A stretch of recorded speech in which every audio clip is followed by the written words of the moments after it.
BIDA কি এই পারপাসটা আমাদের ব্যবসায়ীদের যে ডিমান্ড ছিল ওয়ান আমব্রেলা সার্ভিস, এটা কি এনশিওর করতে পেরেছে?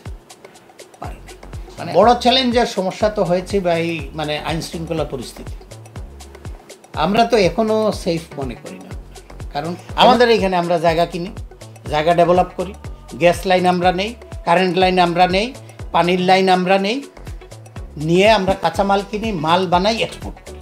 সারা বিশ্বের ব্যবসায়ীদের চেয়ে আমরা হলাম পার্থক্য এই জায়গায়। আমি উচ্চ মূল্য দিচ্ছি, কিন্তু সার্ভিসের ক্ষেত্রে আমি একদম লো সার্ভিসটা পাচ্ছি। এইখানে যদি স্থানীয় ব্যবসায়ীরা যদি আপনি আপনার বিনিয়োগকে আকর্ষণীয় না করতে পারেন, ফরেন ইনভেস্টমেন্ট তো এইখানে আসবে। আমরা আমাদের ব্যবসা বাণিজ্যের যে আপনার একটা আশা আকাঙ্ক্ষার জায়গা এবং বাংলাদেশের অর্থনীতির যে একটা ধরেন ছোট্ট দেশ, কিন্তু অর্থনীতিটা এত বড় যে ধরেন মানে অনেক দেশের জন্য আমরা বিস্ময়ের বিষয় হয়ে গিয়েছিলাম যে কীভাবে একটা ছোট্ট দেশ, এত সমস্যা, এত সংকট, তারপরেও তার অর্থনীতি এত বড়, দিন দিন এত বড় হচ্ছে।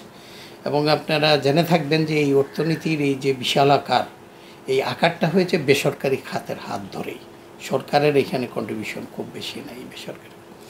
তো বেসরকারি খাতের বাংলাদেশে যদি বিকাশটা আপনি দেখেন আর কি, এই বিকাশটা হয়েছে আসলে মূলত এইখানে আমাদের আরএনজি সেক্টরকে কেন্দ্র করেই এইখানে এটা হয়েছে। এখন যখন আরএমজি সেক্টরে আমরা গ্লোবালি বিজনেস করতে গেছি, তখন গ্লোবাল প্রেক্ষাপটটা আমাদের মানে আর কি বিবেচনায় নিতে হয়েছে।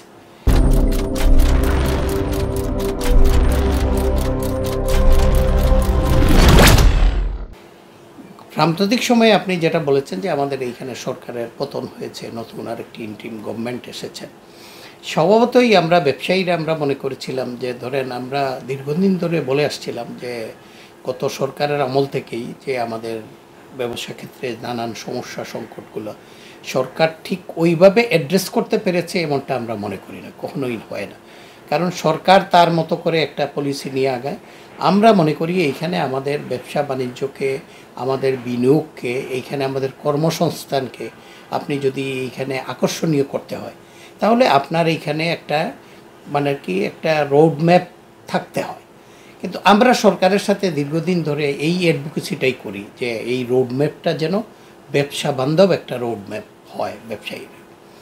উদাহরণ দিয়ে আপনাকে বলি যে ধরেন আমরা বিডার এইখানে দাঁড় করালাম যে এক কেন্দ্রিক আমরা সার্ভিস করব। বিডা কি এই পারপাসটা আমাদের ব্যবসায়ীদের যে ডিমান্ড ছিল ওয়ান আমব্রেলা সার্ভিস, এটা কি এনশিওর করতে পেরেছে? পারেনি। মানে আগের সরকারই ধরেন সরকার পতন হয় নাই, সরকার ওই বিডা কি পেরেছিল? পারেনি। তো এখন সমস্যাটা আসলে মূলেই রয়ে গেছে। এবং যেহেতু একটা সরকার পতন হলে সাধারণ মানুষের মতো আমরা ব্যবসায়ীরাও মনে করেছিলাম যে আমাদের এই যে বলেছি আমরা যে ওয়ান পয়েন্ট সার্ভিসটা আমরা চাই, আমরা আমাদের মানে আর কি ট্যাক্সেশন, আমরা ট্যাক্সটা দিতে চাই। আমরা যারা ট্যাক্স দিচ্ছি আমাদের উপর মানে যত ধরনের চাপ, যারা ট্যাক্স দিচ্ছে না তারা ঠিকই পার পেয়ে যাচ্ছে। এই যে একটা অসামঞ্জস্যতা, আমরা নতুন সরকার আসার পরে আমরা এই আশা আকাঙ্ক্ষা করেছিলাম যে অন্তত এই জায়গাগুলো আমাদের অ্যাড্রেস হবে, এই জায়গাগুলো আমাদের চেঞ্জ হবে। এইখানে আমি যেটা মনে করি, এইখানে এফিসিয়েন্সির একটা বিষয় থাকে। যারা এসেছেন তারা হয়তো তাদের নিজ নিজ ক্ষেত্রে এক্সাম্পলেরই বলতে পারেন যে ওনারা এনজিওগুলো হয়তো ভালো করে চালিয়েছে, কিন্তু এনজিও চালানো আর রাষ্ট্র চালানো, রাষ্ট্রের ইয়েটা এইখানে আপনারা ভালো করেই বুঝবেন যে কমপ্লিট ডিফারেন্ট একটা মানে আর কি এজেন্ডা। এইখানে রাষ্ট্রকে আপনাকে চিন্তা করতে হয় আপনাকে ম্যাক্সিমাম ক্যাপাসিটি, আর এনজিওতে আপনার চিন্তা করতে হয় আমার স্বার্থকে, আমরা যারা সার্ভিস প্রোভাইডার আমাদের স্বার্থকে এইখানে মানে কি চিন্তা করতে হয়। সুতরাং এই জায়গাতে ব্যর্থতার বিশ্লেষণটা ভবিষ্যৎ করবে, কিন্তু আমরা যে আকাঙ্ক্ষাটা করেছিলাম যে ব্যবসা ক্ষেত্রে একটা সহজীকরণ, ব্যবসা ক্ষেত্রে একটা ন্যায্যতা, আমাদের যে আমরা ট্যাক্স পেয়ের ক্ষেত্রে আমরা যেন সেই মানে আর কি ন্যায় বিচারটা আমরা পাই।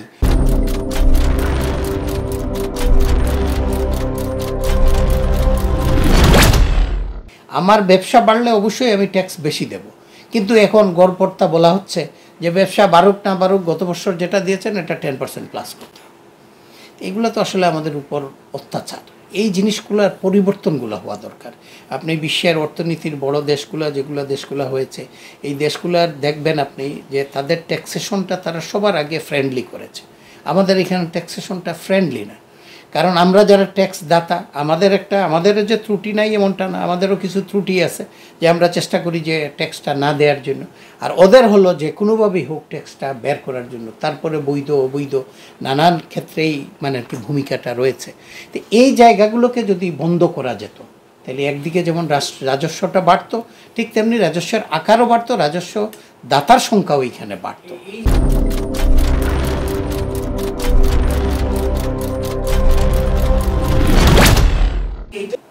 এটার মূল কারণটা যেটা হলো যে আমাদের ট্যাক্সের যে বিষয়টা আপনাকে বলেছি, এটা আমাকে আস্থায় নিতে হবে। মানুষ কেন ট্যাক্স দেবে? যেমন ধরেন, আপনাকে যদি এক্সাম্পলই বলা হয়, আওয়ামী লীগ সরকারের সময় আমাদেরকে বলা হলো যে নিরবিচ্ছিন্ন গ্যাস পাবেন, 14 টাকার গ্যাস 30 টাকা করা হলো। আমরা কোনো আপত্তি করলাম না। কেন করলাম না? যে আমরা উৎপাদন চাই, আমার লাভ প্রফিট রেশিও কমে যাবে, কিন্তু আমরা পারমিট করলাম যে ঠিক আছে ভাই বাড়ান। তো বাড়ানোর পরে আমাদের গ্যাসটা কি এনশিওর মানে নিরবিচ্ছিন্ন করা গেছিল? আমি আপনাকে ট্যাক্স দিতে চাই, আপনি আমাকে সার্ভিসগুলো এনশিওর করবেন। তো আপনি কি সার্ভিসগুলো এনশিওর করতে পারছেন? কারণ সার্ভিসগুলো সাধারণত আমরা যখন ওনাদের সাথে বসি, তারা বলেন সরকারের নানান মানে আর কি ডিপার্টমেন্টের কারণে তারা আমাদের এই বিষয়টা এনশিওর করতে পারে না। এখন এইটা করার দায়িত্ব তো আমরা ব্যবসায়ীরা না, সরকারের আইনবিআর সরকারের পার্ট, সরকারের কাছ থেকে এই বিষয়গুলো করবে, সরকারের সাথে বসে এই বিষয়গুলোকে মানে কি অ্যাড্রেস করবে এবং এই সমস্যাটার সমাধান করবে। সেটা তো হয় না। এখন আমাদের হয়েছে কি, যে আমি উচ্চ মূল্য দিচ্ছি। উচ্চ মূল্য কী দিয়ে আপনি বিবেচনা করবেন? যে বাংলাদেশের মতো আপনি পার্শ্ববর্তী দেশ ইন্ডিয়া, পার্শ্ববর্তী দেশ থাইল্যান্ড, পার্শ্ববর্তী দেশ ভিয়েতনাম, পার্শ্ববর্তী আমাদের কম্পিটিটর চীন, তারা আমাদের এসএমইর জন্য গ্যাসের ক্ষেত্রে তাদের কস্টটা কত আর আমাদের কস্টটা কত। আপনি যদি এই জায়গাতে আপনি মিলাই আপনি দেখবেন যে আমি উচ্চ মূল্য দিচ্ছি, কিন্তু সার্ভিসের ক্ষেত্রে আমি একদম লো সার্ভিসটা পাচ্ছি। এখন এইখানে যদি স্থানীয় ব্যবসায়ীরা যদি আপনি আপনার বিনিয়োগকে আকর্ষণীয় না করতে পারেন, ফরেন ইনভেস্টমেন্ট তো এইখানে আসবে না। আপনি প্রথমে আমরা যারা লোকাল এন্টারপ্রেনার আছি তাদেরকে আপনি মানে আর কি প্রায়োরিটি দেবেন, তাদেরকে আপনি মানে আর কি এনশিওর করবেন সার্ভিসগুলো, দেন আপনি মানে আর কি ফরেন ইনভেস্টমেন্টকে ইয়ে করবেন। আপনি কি সেটা করা গেল? সেটাও তো এই ইন্টিম গভর্নমেন্ট তো সেটাও করতে পারল না।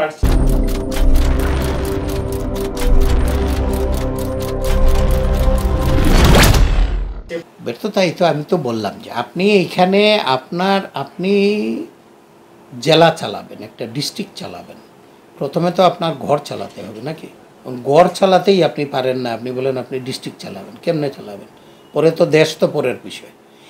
এইখানে বিষয়টা হলো কি, আমরা ব্যবসায়ীরা বারবার বলে আসছি যে এইখানে এনবিআরের সাথে এনবিআরকে এইখানে আমাদের ব্যবসায়ী বান্ধব পলিসিটা গ্রহণ করতে হবে।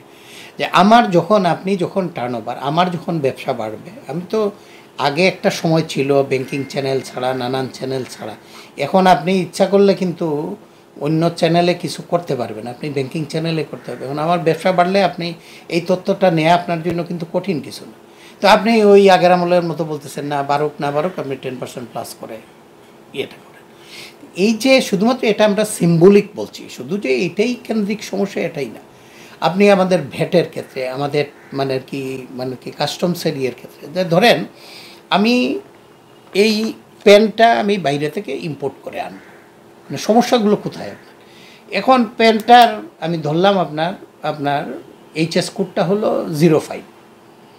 এখন ধরেন মানে আর কি আমি আপনার কথা মতে, আমাদের কাস্টমস অফিসারের ভাষ্য মতে, আমি ট্যাক্স ফাঁকি দেওয়ার জন্য এটার আপনার মানে আর কি এইচএস কোড দিয়েছি 05-এর জায়গায় 03। কী কথা বুঝতে পারছি?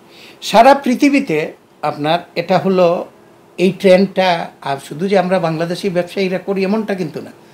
লন্ডনের যে ব্যবসায়ী আছে, আমেরিকার যে ব্যবসায়ী আছে, সেও চেষ্টা করে যে তার মাল আনার সময় ডিউটিটা কীভাবে একটু কমানো যায়, ডিউটি কীভাবে একটু ওয়েবার পাওয়া যায়, এই চেষ্টাগুলো ব্যবসায়ীদের পক্ষ থেকে থাকে।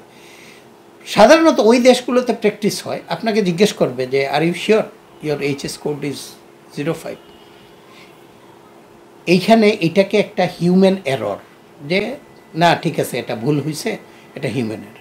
আমাদের এইখানে আপনার এখন তারা আইন করেছেন, মানে আমাদের কাস্টমসের বন্ধুরা, কাস্টমসের কর্মকর্তাবৃন্দ, যে আপনার না, আপনি একটা 200%, আপনাকে এই কাস্টমসে আপনার এইচএস কোড ভুলের কারণে আপনাকে 300% এক্সট্রা ডিউটি দিতে হবে। শুধু তাই না, এটার 50% আবার করবেন হলো এই কাস্টমস অফিসার এনজয় করবেন।